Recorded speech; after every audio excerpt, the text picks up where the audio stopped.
y ustedes me dicen cuando ya estén listos para arrancar. Adelante. Ok, bueno. Entonces voy a comenzar a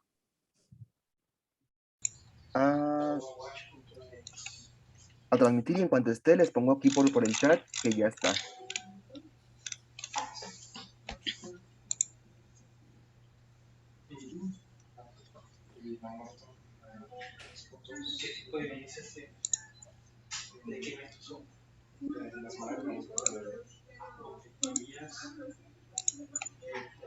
Muy buenas tardes. Por parte de la Universidad Autónoma de Chihuahua y la Facultad de Filosofía y Letras, les damos la más cordial bienvenida a todas y a todos ustedes a la 43ª Semana del Humanismo, Ética y Educación como herramientas contra la brecha social. Agradecemos la presencia de la comunidad de la Facultad de Filosofía y Letras de la UASH, al público que nos sigue por nuestras redes sociales oficiales, por las cuales estamos transmitiendo en vivo esta Semana del Humanismo. Antes de iniciar con la presentación de nuestros panelistas, quisiera solicitarle a quienes tengan preguntas, nos las compartan por medio del chat o aquí en la cajita de comentarios para ser leídas al finalizar la mesa. Gracias. Es así que este día nos da mucho gusto de recibir al Cuerpo Académico 088, Estudios de la Información, conformado en su mayoría por la Academia de Ciencias de la Información de la Facultad de Filosofía y Letras, conformado por el doctor Fidel González Quiñones, el doctor Juan Daniel Machín Mastromateo, el doctor Javier Tarango Ortiz y el doctor Gerardo Asensio Vaca. Ellos nos presentan la mesa panel Aspectos y consideraciones éticas en la conformación de programas de prevención social de violencia y delincuencia con participación ciudadana. Adelante, por favor. Muchas gracias. Muy bien. Vamos a compartir la pantalla.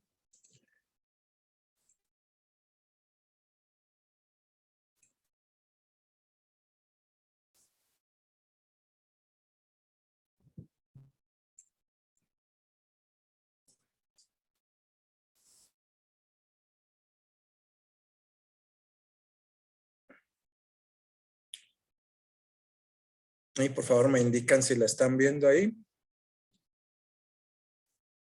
Ok. Tengo aquí un menú que no me deja presentar. Pero bueno, vamos a platicarlo de aquí. Muy bien. Nuestro tema de hoy versa sobre el tema aspectos y consideraciones éticas en la conformación de programas de prevención social de la violencia y de la delincuencia con participación ciudadana. Y este tipo de programas de prevención social surgen como una respuesta de los gobiernos de todo el mundo o de varios países del mundo para realizar y llevar a cabo acciones tendientes a prevenir la violencia antes de que ésta se presente. Son programas que parten de ciertas iniciativas normalmente de la Organización de las Naciones Unidas y están reglamentados y se aplican en algunos casos, como el caso de México, de manera obligatoria, de manera que hay un plan nacional, pero derivado de las leyes que ahorita vamos a ver, se implementan también planes estatales. Entonces, aquí tenemos 3 ejemplos que encontramos de este tipo de programas. Por ejemplo, tenemos el Programa Estatal de Prevención Social de la Violencia con Participación Ciudadana del Estado de Jalisco. Ellos aquí nos indican que funciona para el año 2017 al año 2033. Normalmente este tipo de programas, su vigencia es sexenal y duran tanto como dura un gobernador en algún estado. Entonces, este sería un caso atípico. Normalmente cada gobernador llega y establece su propio programa o plan. Casi siempre vamos a ver la palabra programa de prevención social. Aquí vemos, por ejemplo, el de Nuevo León también. Ellos le llamaron monografía del programa de presupuesto basado en resultados, prevención social y del delito y violencia. Y aquí tenemos el del Estado de México, que también se llama Programa de Prevención Social de la Violencia y la Delincuencia en el Estado de México. Entonces, son ejemplos de escogí precisamente Jalisco, Nuevo León y el Estado de México por ser los estados más grandes del país. Aquí para el caso de Chihuahua, el programa que todavía es vigente porque está hasta 2021, terminaría ahorita con el gobierno que acaba de salir. Tenemos el programa estatal para la prevención social de la violencia y la delincuencia con participación ciudadana, que fue publicado en el periódico oficial del estado. Y este programa fue creado por el Centro Estratégico de Investigación de la Universidad Autónoma de Chihuahua. Es decir, en las mesas del Consejo de Seguridad, debido a una carencia de presupuestos en el gobierno anterior, nos pidieron a nosotros realizar este programa que normalmente realiza una agencia o un despacho o un grupo de personas que son contratadas para este fin, para realizar el programa. Eso lo vamos a ver un poquito más al final de la ponencia. Entonces, bueno, derivado de esta ley, se establece que se debe hacer el programa para el estado de Chihuahua y nosotros en la universidad nos tocó llevarlo a cabo. A mí me tocó liderar el esfuerzo de trabajo y me ayudó, tuve como becaria a una estudiante en aquel momento, ahorita es compañera de trabajo, Marta Ivette Muela Medina. Si ustedes revisan esta liga, podrán consultarlo, se los voy a pegar ahí en el chat, y ahí más o menos en la página 5 o 6 vienen los créditos en los cuales nos presentan el agradecimiento a un servidor y a la compañera Marta. Entonces, bueno, antes que nada recordarles que estos programas están establecidos en un marco legal y el de nosotros, acuérdense que las leyes siempre la más importante es la Constitución y de ahí vamos descendiendo en orden. Pero el marco que nos da las indicaciones más concretas para establecer este tipo de programas es la Ley para la Prevención Social de la Violencia y Delincuencia Ciudadana del Estado de Chihuahua. Aquí les pegué una imagen de donde inicia la ley, la pueden googlear también, buscar en cualquier navegador y la encuentran inmediatamente porque es un documento público. Y aquí en esta ley pues van a encontrar ustedes todos los artículos que fundamentan la creación de este tipo de programas. Bien.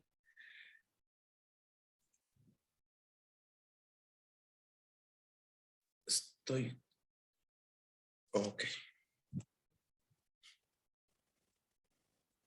Bien. Ahora, de este documento, de esta ley y para la conformación de este programa, nosotros trabajamos en un libro y en este libro hicimos una especie de manual para la integración de los programas de prevención social de la violencia y la delincuencia. Como les decía, fue un trabajo muy difícil y muy duro porque no hubo algún presupuesto asignado para este programa y debido a esto, pues tuvimos que trabajar inventando muchas cosas, muchas metodologías y muchas maneras de trabajar para poder lograr realizar las situaciones.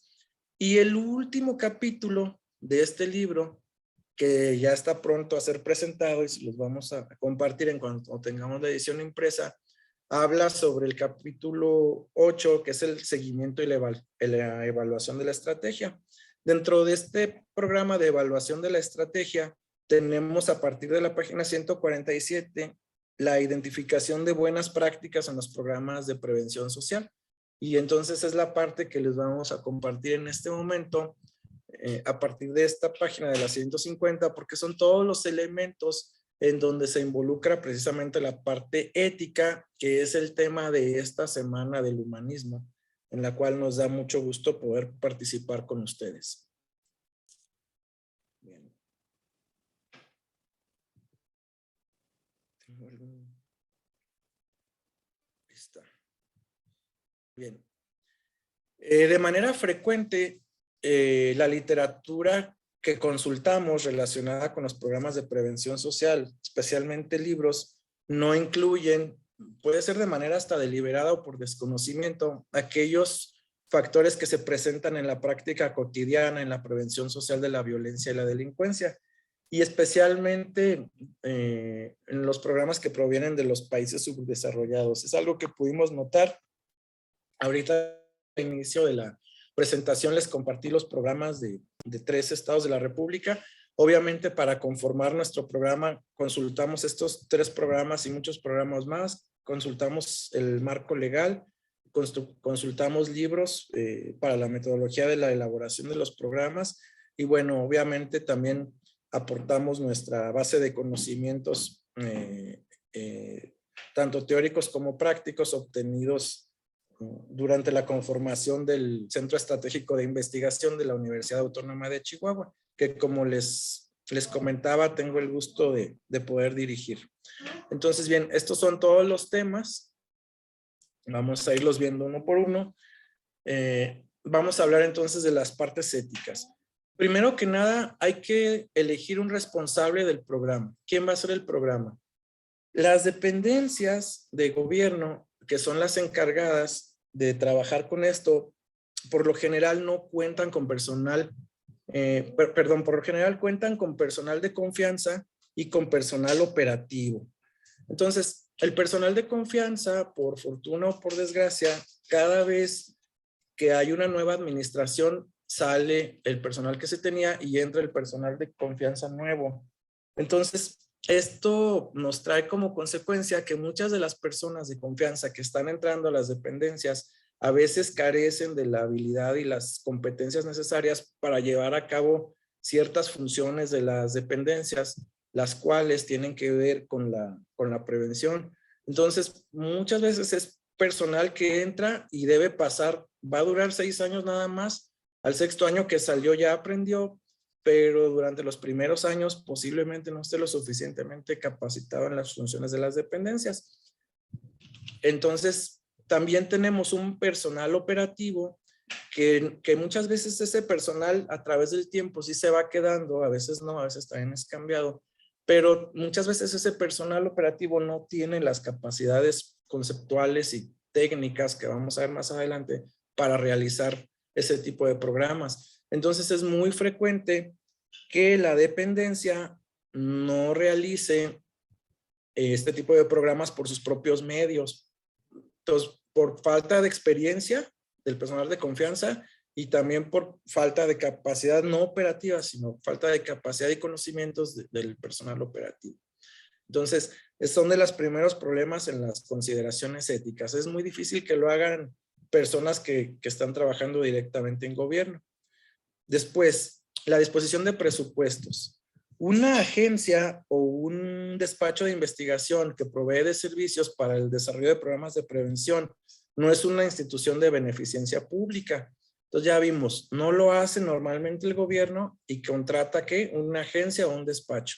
Pues esta agencia o este despacho tiene que cobrar, ¿no? Es muy difícil que se dé el caso como este anterior, donde la Autónoma de Chihuahua realizó el trabajo sin percibir un pago por él, pero esto es muy difícil.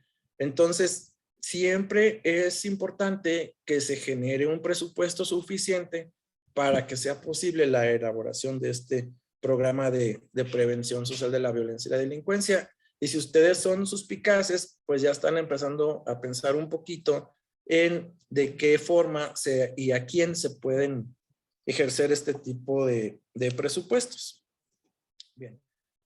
Para iniciar un programa de la violencia y la delincuencia hay que hacer un diagnóstico de la situación. Chihuahua es el estado más grande del país, entonces pues tendremos que diagnosticar qué está sucediendo en Ciudad Juárez, en Chihuahua, porque son las ciudades más grandes, pero también tendremos que irnos a la sierra y tendremos que irnos a todos los lugares del estado para saber qué es lo que está sucediendo. Entonces, en estos diagnósticos, hablando, por ejemplo, de las enfermedades humanas, donde un químico puede hacer un examen general de orina, pero no está capacitado para hacer un diagnóstico psiquiátrico, los problemas sociales que se dan en todo el estado no pueden ser estudiados en su totalidad por un mismo investigador. Requerimos de un equipo multidisciplinario. Este diagnóstico pues requiere de especialistas de acuerdo al rubro que se desea investigar, tanto psiquiatras como químicos, pero hablando de la cuestión social. ¿Y qué es lo que nos lleva a problemas estos diagnósticos o qué hemos detectado? Muestreos mal realizados. Por ejemplo, yo tengo que investigar cuáles son las situaciones de violencia y delincuencia en algún lugar donde simplemente no puedo llegar ahí porque pues, nadie puede entrar a andar preguntando a la gente y encuestando porque hay condiciones de violencia. Alguna vez nos tocó hacer la aplicación de un trabajo en Guadalupe y Calvo y teníamos que hacer una intervención social y pues créanme que nada más se hizo en lo angostito del pueblo y no salíamos a lugares más lejanos, pues porque no íbamos a regresar, ¿no? Entonces, bueno, a veces estos muestreos no se realizan bien porque no se puede, pero a veces porque no se sabe. No se conoce qué es una población, no se conoce qué es una muestra, no se conoce qué es un nivel de confianza, qué es un margen de error o una probabilidad de éxito y tampoco se aplican bien los muestreos. Entonces andamos preguntando problemas a personas que no nos dan una muestreo probabilístico en donde todos los miembros de la población tienen que tener la misma posibilidad de ser seleccionados, que en este caso eso sí es muy importante. Después, la aplicación falsa de instrumentos. Tenemos encuestadores, por ejemplo, un ejército de 100 encuestadores que andamos viendo qué pasa en las colonias, pero se sientan en un Oxxo y ahí en el Oxxo se ponen a responder. Como nosotros les pagamos por cada cuestionario que aplican, pues entonces se simula la aplicación de instrumentos. Y luego si en una colonia resulta que el problema era la falta de iluminación, pero no le preguntaron a la gente y los encuestadores empezaron a hacer una tendencia y a poner que el problema de la colonia era la falta de espacios deportivos, por ejemplo, pues el programa para prevenir violencia va a poner canchas de fútbol, básquetbol, voleibol, pero no va a atender la iluminación. Entonces los programas van a estar mal diagnosticados desde un principio. Después tenemos las fallas en el análisis de datos. Estos muestreos y estos diagnósticos son tanto cuantitativos como cualitativos. Si yo no tengo como despacho o como investigador las habilidades de analizar este tipo de datos, pues voy a presentar conclusiones equivocadas y conclusiones erróneas.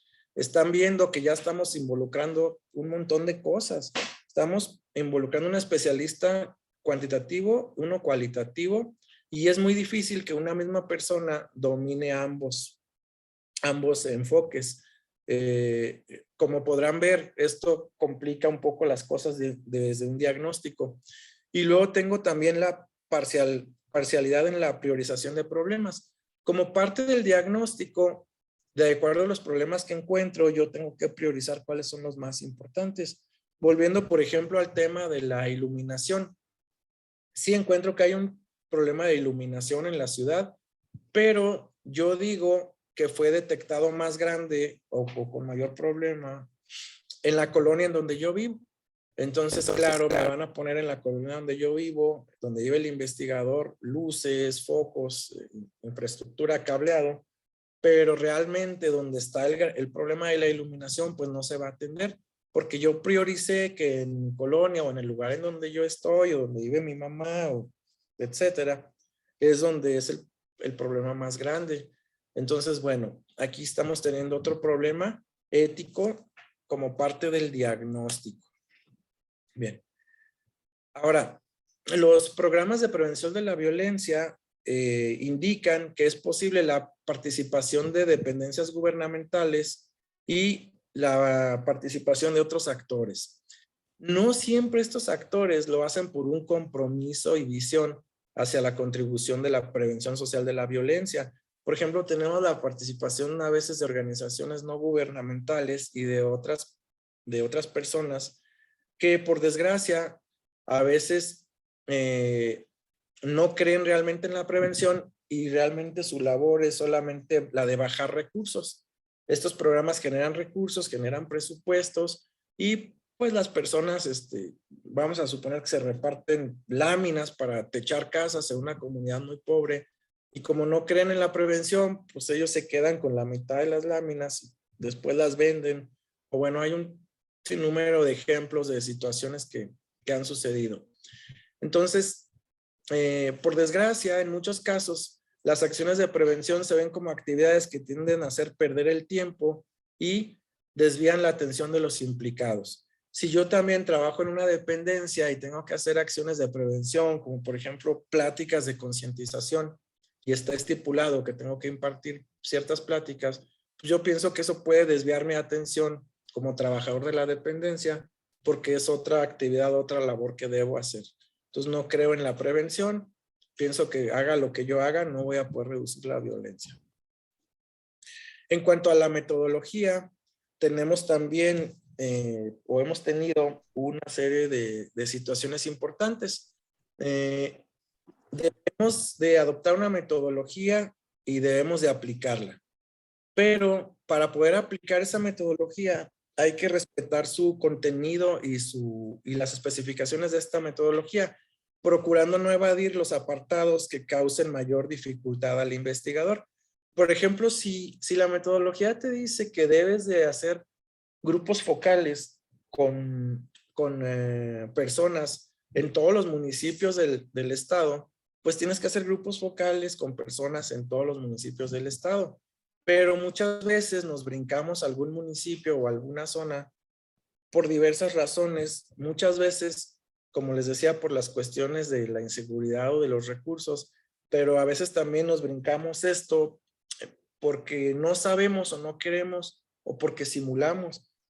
Por desgracia hemos detectado que las acciones de simulación en este tipo de programas son muy fuertes y han causado que la inmensa cantidad de recursos que se dediquen a los mismos no lleguen a veces a las personas que nosotros queremos que lleguen. Entonces, bueno, hay que especificar, o la metodología implica, les voy a dar un ejemplo, que se especifica a los responsables de llevar a cabo cada una de las acciones aceptadas o aplicadas. Es decir, si vamos a pensar en la Secretaría de Gobernación. La Secretaría de Gobernación debe de aplicar algún tipo de acción específica. Vamos a suponer algo muy sencillo, repartir 5,000 trípticos que hablen sobre la prevención o que hablen sobre algún otro tema.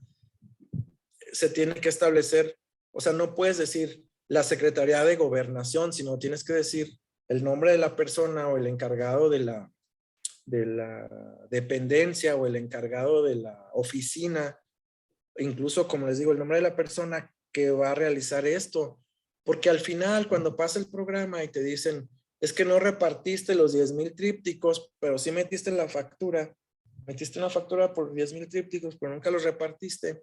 Entonces, ¿de quién era el obligado? Pues la Secretaría de Gobernación, pero realmente nunca se puede establecer responsabilidades directas o es muy difícil porque generalmente se omite esto. La metodología te señala que es responsable y en realidad pues no se señala en los programas. Y bueno, cuando tú lo quieres señalar, inmediatamente en las reuniones de trabajo te lo señalan, ¿no? Que no es posible señalar a un responsable. ¿Por qué? Pues porque muchas veces el que inicia el cargo en la dependencia como titular no lo finaliza por un lado y luego queda sentado en el programa y luego muchas veces dice la persona, pues es que a veces no depende de mí, ¿qué tal si yo me comprometo a hacer determinada actividad? No puedo hacerla por acciones ajenas a mí y entonces me voy a meter en un problema. Entonces, éticamente ya estamos mal, no estamos respetando lo que la metodología dice. Bien. Ahora, cada programa establece que se debe hacer una definición específica de las líneas de acción. Y las líneas de acción son las acciones en los programas de prevención social deben ser implementadas en estricto apego a los diagnósticos. Aquí también hay muchos ejemplos. Vamos a ver algún caso. Vamos a una secundaria. Hacemos unos diagnósticos en secundarias y resulta que nos toca ir en época de verano. secundarias ubicadas en polígonos de alta incidencia delictiva y con grupos, imagínense cuando en la modalidad presencial de 40 alumnos completamente llenos que salen a recreo, salen a educación física o simplemente salen y entran y no tienen aire acondicionado. Entonces no sé quién de ustedes haya pasado por este tipo de instituciones con bajos recursos. El olor que se percibe pues es tremendo y causa malestar y molestia en los estudiantes. Entonces cuando tú les preguntas qué es lo que necesitan o qué podrían, cómo les puedes hacer la vida más tranquila, te dicen quiero agua. ¿Cómo que quieres agua? Sí, quiero agua. Pues no hay bebederos en la escuela, ¿no? En ese momento, en la Facultad de Filosofía, el botecito de agua costaba 10 pesos y ahí costaba 13. Te pones a pensar, es un 30% más caro que en la universidad. Y resulta que los alumnos entre ellos estaban asaltando y robando para comprar botellas de agua. Y luego también nos dicen, es que quiero aires en mi salón de clases o donde estoy. Quiero sombras. Esos eran los 3 más mencionados. Hay que entender que fuimos en verano. Si hubiéramos ido en invierno, las quejas hubieran sido otras. Pero nos dicen, quiero sombras porque cuando salgo de clases no tengo dónde meterme. Está pegando el sol por todos lados y los 500 alumnos del turno, pues no cabemos en las pocas sombras que hay. Entonces llevan una vida realmente, una calidad de vida en la escuela muy, muy molesta y nosotros pues ahí vamos muy contentos entregando los resultados de nuestro diagnóstico. Vamos a poner, tal vez no podemos poner aires en toda la escuela. Imagínense un aire en 20 salones, 20 aires, pues tronamos la instalación eléctrica inmediatamente. Eso implica hacer otra instalación, otro pago de luz y muchas situaciones. Pero bueno, pon un aire en el aula de medios o en la biblioteca o en la cafetería, en lugares donde convenga tener ahí a los estudiantes porque hay libros, porque hay alguna actividad lúdica, en fin. Ponles bebederos. Cuando estábamos haciendo la inspección visual, yo me subí a un techo porque había un tinaco y había un gato muerto en el tinaco. Entonces había 2 o 3 locos que sí se animaban a tomar agua de ahí, de ese tinaco, pues porque estaban muriendo de sed y estaba el gato allá arriba. Aparte se iba el agua todo el día y se terminaba el agua. Entonces, pues estas líneas de acción se deben de implementar. Lo que tú actúes de acuerdo al en estricto apego al diagnóstico. Bueno, para no hacérselas muy larga, yo solamente estaba haciendo el diagnóstico, presenté los resultados, se fueron muy contentos los que iban a hacer la intervención y les rechazaron, se los rechazaron. No, ya está etiquetado, puedes pintar, mejorar el baño o algo aparte de eso. Pintar consistía en que te vamos a dar la pintura y luego los padres de familia y alumnos son los que tienen que pintar. No es que nosotros te vamos a pintar la escuela. Oigan, pero es que todos los años pintan. Pues es que es lo que hay.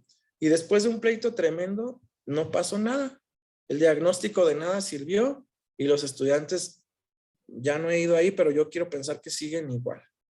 Entonces, el diagnóstico,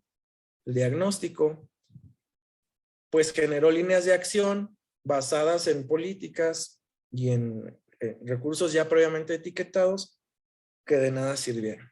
Y por lo tanto no estamos previniendo ninguna violencia y ninguna delincuencia. Bien. Hablando, por ejemplo, de las formas de monitoreo, ya que está funcionando el programa, ya que se está implementando, ya te lo aceptaron, ya lo presentaste y entró en acción, se requiere hacer un monitoreo.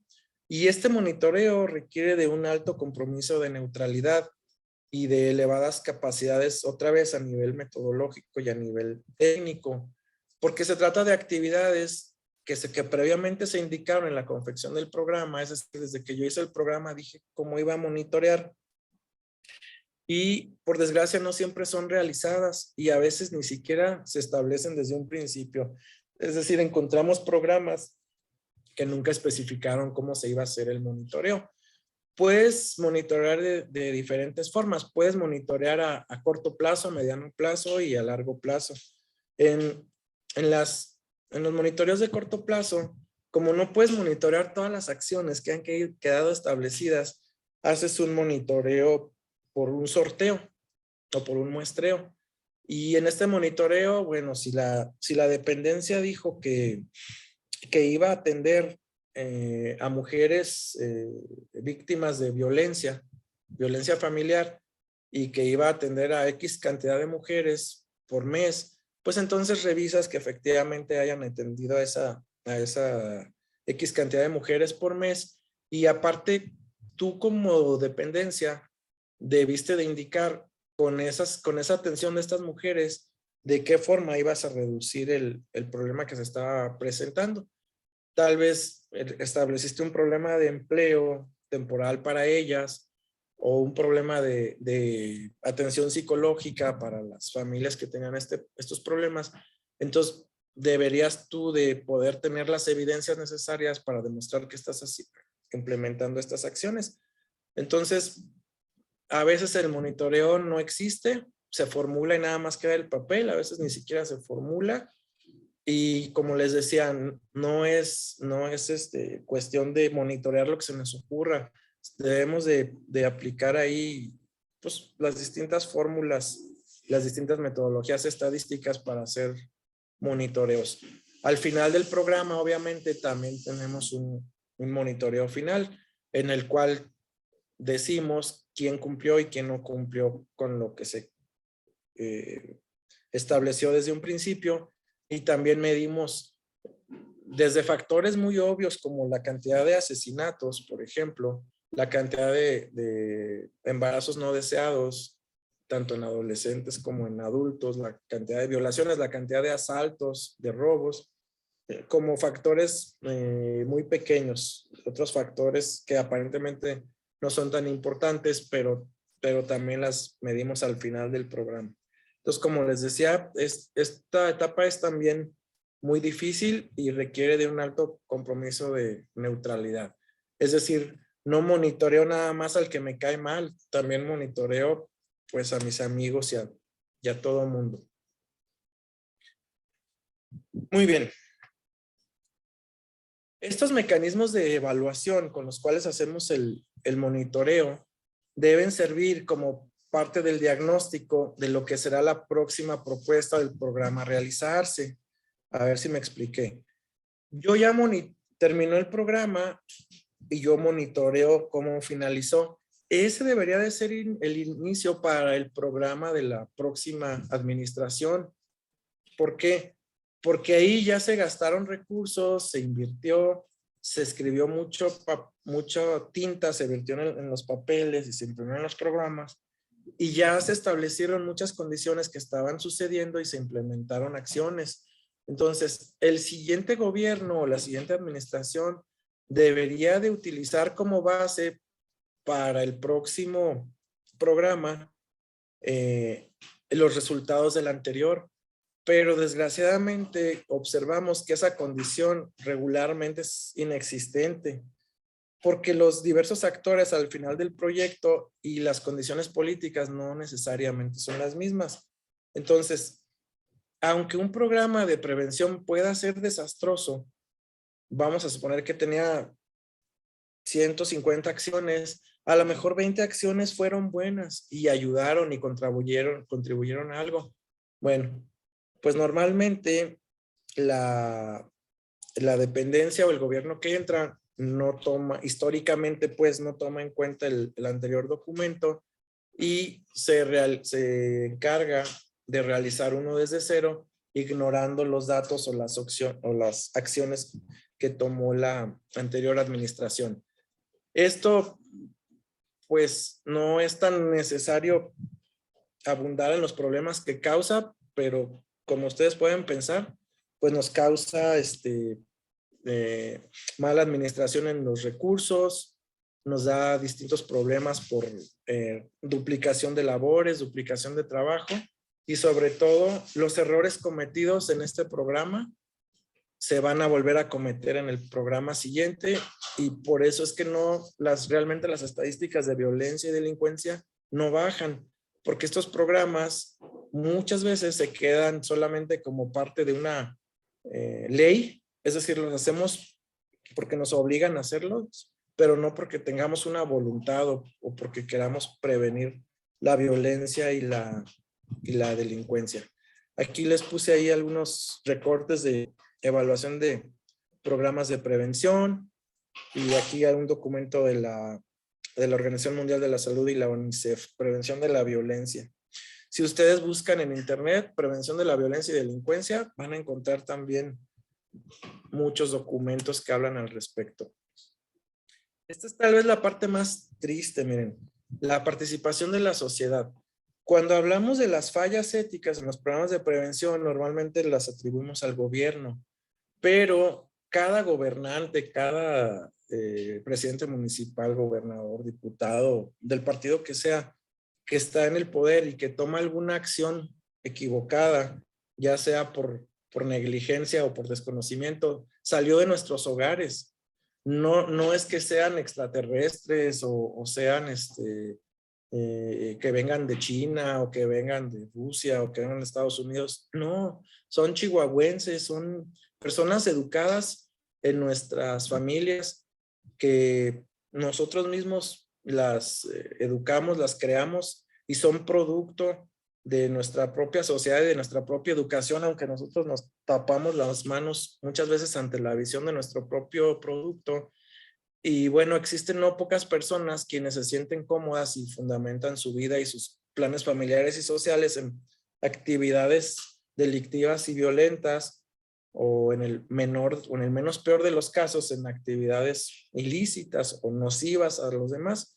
Y bueno, ahí les pegué algunas noticias para ver esto, pero pues hay muchos casos, ¿no? Aquí hay una del Heraldo de Chihuahua, narcopolítica en Chihuahua no se desaquita y pone candidatos, alcaldes, funcionarios y agentes los coludidos. Van a encontrar muchas notas de este tipo. ¿Quién los pone a los candidatos? 5 personas de un pueblo. Pues no, muchas veces créanme, es el pueblo entero el que se dedica a esto. Vean, por ejemplo, los pueblos en el estado de Tlaxcala que se dedican el pueblo completo al tráfico de mujeres y al tráfico sexual y cómo protegen a los delincuentes. Las mismas mamás dicen, pues es que mi hijo es ratero, pero es ratero honrado. Muchas veces la mamá es la primera persona que protege al criminal, la mamá o el papá, ¿no? Es decir, los padres. Y luego aquí había otro artículo que utilizamos también, aproximaciones desde la posmodernidad a la fenomenología de Malverde, el santo de los narcotraficantes. Entonces, igual el fenómeno del narcotráfico, con todo lo que implica, algunos son considerados como verdaderos héroes, y bueno, el problema no es si son héroes o no. El problema, pues ustedes lo conocen, del narcotráfico, la cantidad de asesinatos de personas inocentes que trae. Hablando también, por ejemplo, no solamente una narcosanta, la Santa Muerte como matrón, ¿no? Como matrona de la guerra mexicana contra las drogas. Este artículo no es que critique al culto de la Santa Muerte, ¿no? Cada quien tiene la libertad de ejercer el culto que quiera, pero sino cómo identifican que hay toda una corriente de personas que utilizan esta imagen como matrona de los carteles de la droga. Y bueno, pues aquí también hacen un análisis. Esta es una revista internacional que habla sobre México. Y luego, pues hay infinidad de documentos. Escogí solamente estos. Todos llevamos un arco adentro. Miren, este está muy interesante. Un ensayo sobre la narcocultura y la telenovela como modo de entrada a la modernidad.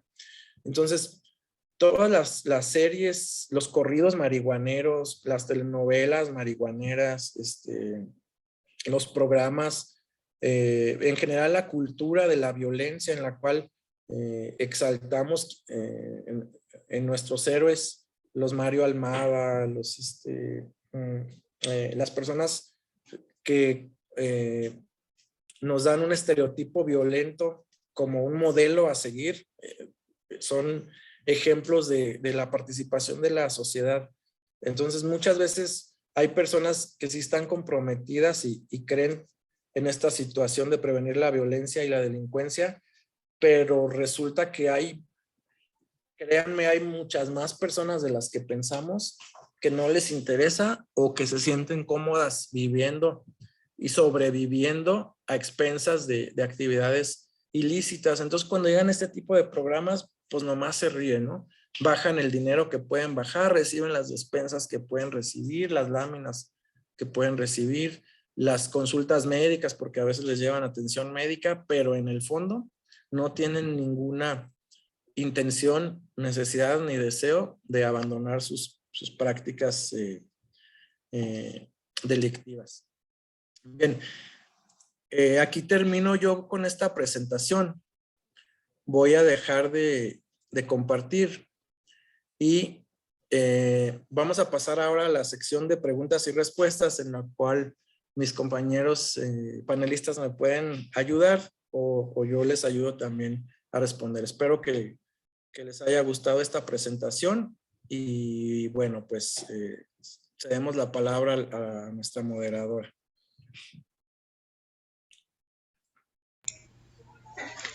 Hola, ¿qué tal? Muchas gracias, doctor Fidel. No sé si los los doctores gustan hacer algún comentario, alguna pregunta o algo para ir cerrando la mesa, no sé.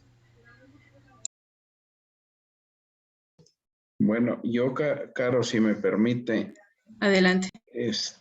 quisiera compartir junto con Fidel. Yo tuve la fortuna de trabajar con Fidel en la integración del libro que él les presentaba en relación con esta clase de programas en donde se trata de sistematizar la metodología para desarrollar este tipo de iniciativas. Y lo que yo podría compartir, que previo lo platiqué con Fidel porque él es el experto en este tipo de programas, porque los ha llevado a la práctica, no solo en la teoría, sino en la verdadera práctica, era que algo que decía la literatura científica es que en los programas de prevención de cualquier cosa está implícito en todo momento la cuestión ética y la cuestión de los valores de las personas. Entonces vamos a suponer que el gobierno del estado me da a mí un presupuesto para ejercer un programa de esa naturaleza de prevención y en otra circunstancia le dan ese mismo recurso a Fidel, por ejemplo, para ejercer ese programa de prevención. Sin embargo, Fidel, por poner un ejemplo, defiende la cuestión de provida y yo defiendo la cuestión de la legitimación del aborto. Entonces, si los dos recibimos el mismo dinero de esos dos proyectos en dos ciudades, él en Ciudad Juárez y yo en Chihuahua, el ejercicio de ese recurso va a estar vinculado muy directamente con la forma como yo pienso y como Fidel piensa. Entonces, lo que cada quien promueva va a ser totalmente distinto. Y no podemos hablar de que Fidel esté equivocado en su perspectiva o yo equivocado en mi perspectiva. Y esto se critica mucho porque es lógico que quien recibe el recurso y lo ejerza en razón de sus propios valores, de lo que crea que es lo correcto y que lo que crea que soluciona el problema social. Y ahí es donde también se critica mucho que en algunos proyectos de esta naturaleza hay intervenciones de carácter religioso, de instituciones religiosas. Y es lógico que cada creencia religiosa tenga valoración sobre algo que no la tiene la otra religión. Entonces, es muy difícil llegar a determinar que un programa de prevención verdaderamente tuvo un impacto, porque si me piden a mí que mide el impacto del proyecto de Fidel, pues mi resultado va a ser negativo, pero igualmente si a Fidel le piden que evalúe el impacto de mi proyecto, él va a pensar lo contrario a lo que yo hice. Entonces, en ese sentido, a mí se me hizo muy interesante porque la literatura científica dice que es muy difícil borrar esa clase de elementos para el ejercicio de los proyectos y que nunca vamos a llegar a creer que un proyecto se ejerció de manera adecuada porque los valores son diferentes en quien lo ejecuta. Eso es lo que me gustaría complementar. No sé, Fidel, cómo vea esa opinión al respecto de lo que a mí me llamó la atención.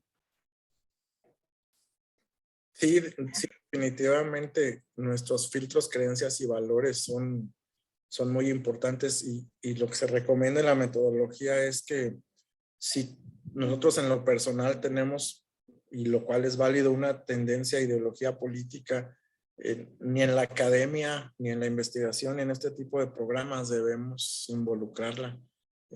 Respetar el diagnóstico al 100% y evitar en la medida de lo posible este tipo de sesgos que son imposibles. O sea, simplemente sí debemos de evitarlos lo más posibles y no ser nosotros un generador de una desviación mayor de la que realmente tiene, porque ya un diagnóstico maneja un 95% de confianza, ya tenemos ahí un margen de error, pero si aparte nosotros como investigadores abrimos ese error aplicando malos recursos, pues al final queríamos construir una mesa y lo que construimos fue una escultura abstracta en vez de una mesa.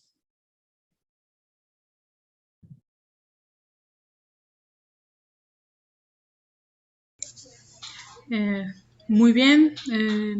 ¿Alguien Carolina, más quisiera? ¿no tenemos preguntas en el Facebook Live? Aquí Entiendo que en el chat no. Y en la página, muchas felicitaciones. Eso es lo que tenemos hasta ahorita. ok, no tenemos preguntas todavía. Sí. A ver, déjenme revisar otra vez. Mire, tenemos aquí una. ¿Consideran que la ubicación de los sectores de riesgo, norte, sur, de la República, influyen directamente en la viabilidad de los programas de prevención?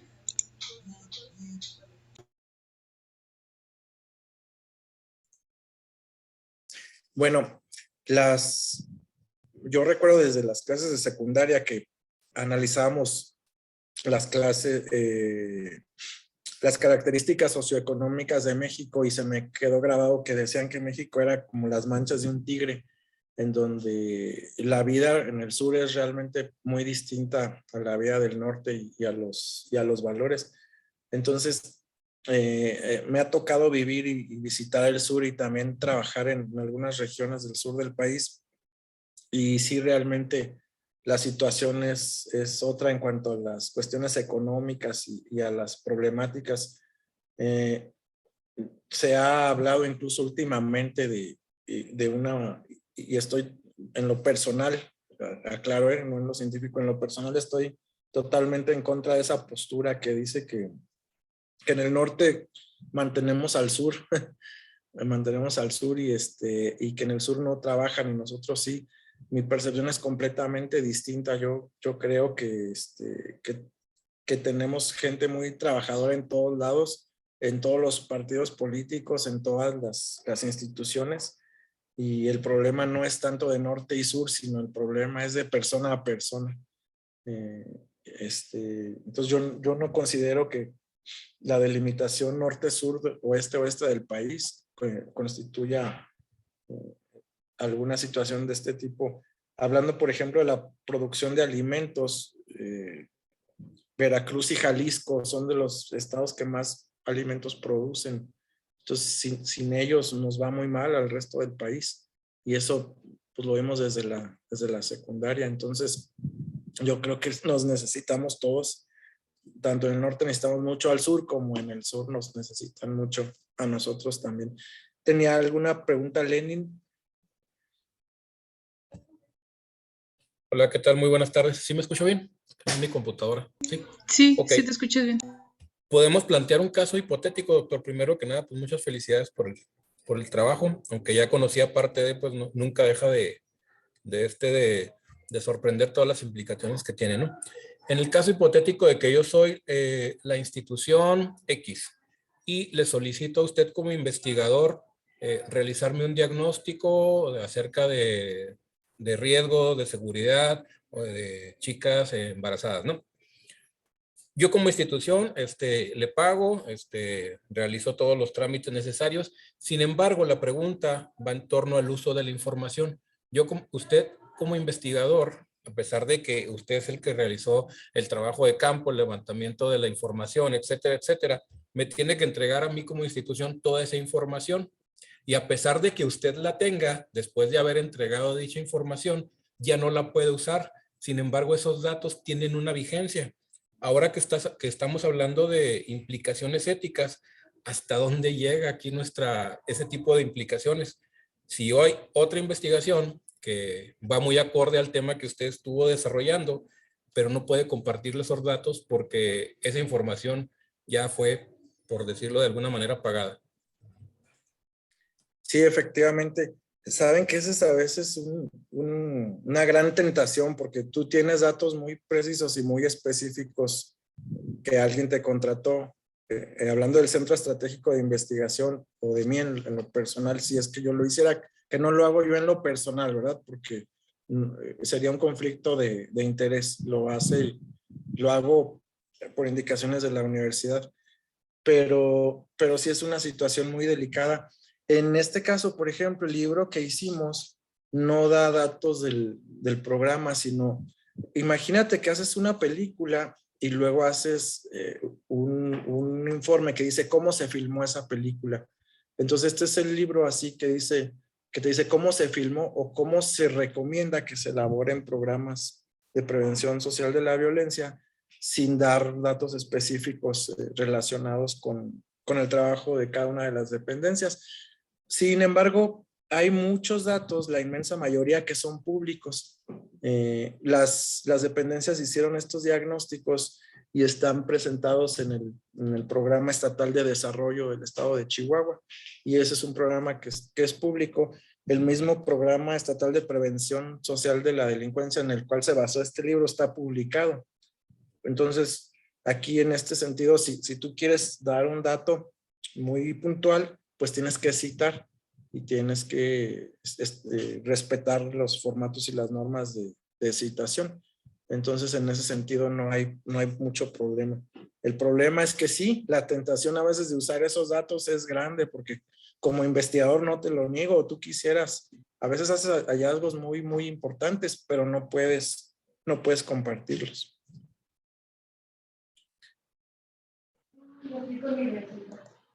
Fidel, si me permiten, hay dos preguntas en el chat, si me permite, Carito.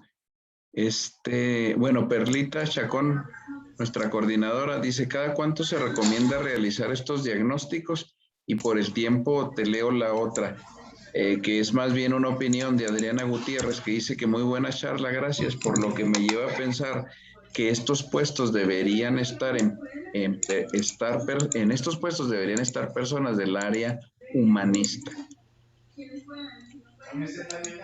Bien, en cuanto a la primera pregunta de cuánto tiempo, hay un diagnóstico que haces previo al programa, diagnóstico general. Si lo haces cada 6 años, pues es cada 6 años ese diagnóstico previo y después estableces durante el funcionamiento del programa diagnósticos a corto, mediano y largo plazo.